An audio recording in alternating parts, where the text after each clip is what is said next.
famous rabbis of yesteryear now. Over here, we're going to speak about a famous rabbi from Tripoli, from Libya. His name was Rabbi Natan Adadi.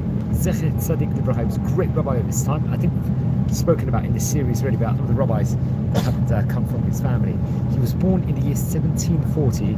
He passed away in the year 1818. It was, I believe, I think he passed away on the 18th of Elul. Now we're in the Hebrew month of Elul, so from the time of recording, his Hiludah is going to be about 2 weeks away. He was a great Torah scholar. He was a Kabbalist, also Mekuban, and was very much part of the Jewish community of Tripoli, of Libya. Remember, Tripoli, Libya had a great Torah learning Jewish community, especially during the 1700s and 1800s. And I believe for a staggering 50 years, he would go on to be one of the leaders of the Jewish community, respectively. Now it's interesting, he was born in Palestine in the year 1740.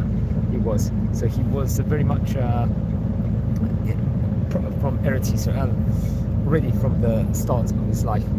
And not much is known or chronicled with regards to the earlier part of his life. It's reported over there he served as he was a Shluchei de Rabbanan. A Shluchei de Rabbanan is a rabbinic emissary, someone that would go out and raise funds for Eretz Yisrael and travel around different parts of the world, and at the same time would mitchazek, would strengthen Jewish communities worldwide.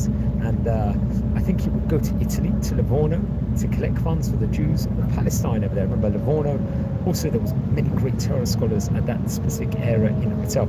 Now afterwards, he would go on to travel to Tripoli, where he would become a prominent student of the famous rabbi, Rabbi Mas'ud Rakach, one of the great rabbis of Libya, especially during the 18th century. Rabbi also spoken about on various occasions before inside this series. Now, Rabbi Rakach would go on to choose Rabbi Adadi to become a son-in-law over this, so there'll be a direct, let's say, now connection to them. And Rabbi Adadi and his wife had one son. His name was Rabbi Mas'ud Adadi, very, very great rabbi he happened to be.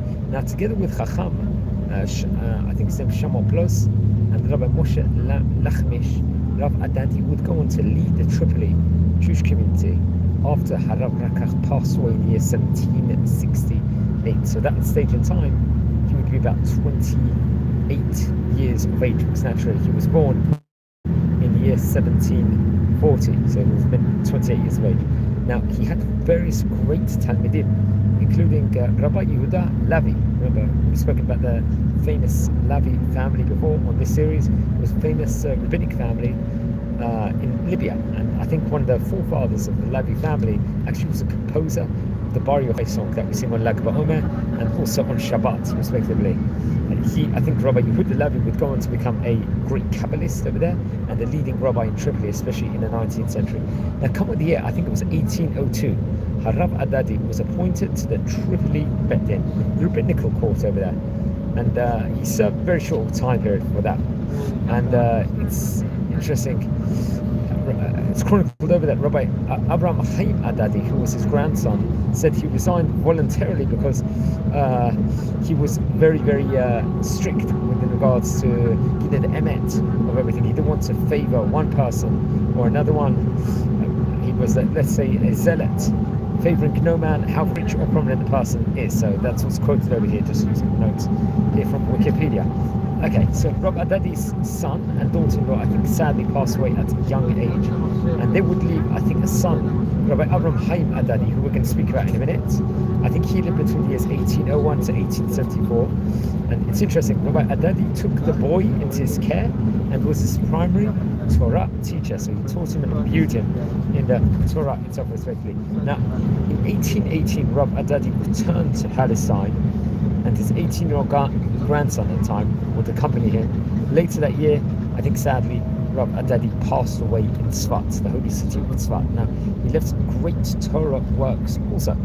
Among it was, he authored a number of works on the Code of Jewish Law, the Shulchan Aruch, on Yoredeah, and in Mishnah, including the Svarim, Me'orei Natan, another great Torah book called the Chok Natan. But I think his writings were not necessarily published and were subsequently lost at one stage in time. Now, Rabbi Adadi began preparing for publication the second volume of his father-in-law's major work, the Mahaseh Rokeach. This was a commentary, let's say, on Maimonides' Mishnah Torah, from handwritten manuscripts, but I don't think he finished the task itself. His grandson, Rabbi Chaim Adadi, eventually completed the volume and published it in Livorno in the 1862s. I think that would have been around the 44 years after Rabbi Natan Adadi had passed away. So it's a very interesting family tree.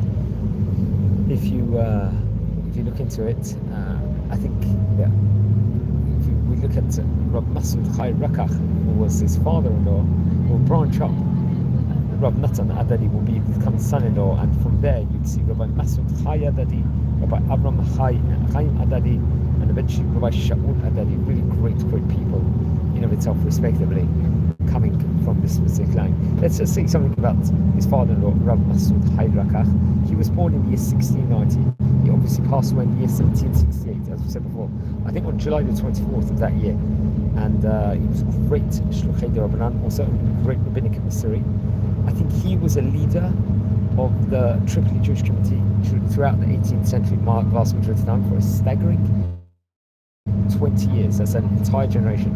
He was considered one of Libya's leading rabbis and is credited with laying foundation for the community's development into one of great sages, scribes and Kabbalists over there. He's also the author of the Maaseh Rokeach, which I believe happens to be a 4-volume commentary on Maimonides Mishnah Torah. Okay, let's say something about Rabbi Avram Chaim Adadi. He was born in the year 1801. He passed away in 1874 on June 13th. He was also a Dayan, a rabbinical court judge. He was an Av-Bedin, head of rabbinical court also. He was a senior rabbi of the 19th century Jewish community of Tripoli, Libya. I think in his younger years, he actually lived in Tzfat, which was in Eretz Yisrael at the time, and traveled to Jewish communities, once again traveling Shluchei D'Rabbanan. He went to the Middle East, he went to North Africa as a rabbinic mercenary. He would raise a lot of funds for the Tzfat community over there. He returned, I think, to Tzfat a few days before he passed away and was buried there at the end. He published several halachic works and also recorded, let's say, the various customs that actually came from Libya, from Tripoli respectively, and Tzfat.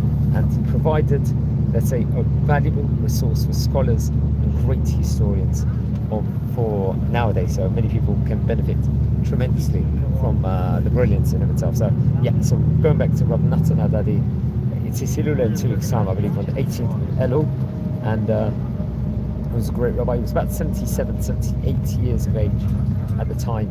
The great rabbi passed away and was a leader of the Libyan community for 50 years. So that is very, very interesting. And yeah, I hope this was informative. Now, friends, we're a community here. We're learning about famous rabbis of yesteryear. If you descend from any of the great Chachamim we are speaking about, please send me an email. I would love to hear more information. If you feel anyone's interested in watching any of these videos, please share these videos also to other people and join the community. So on this note, wishing you all well, take care, and a Shabbat Shalom to you all. Thanks everyone for watching and taking the time, and have a great day everyone. Thank you.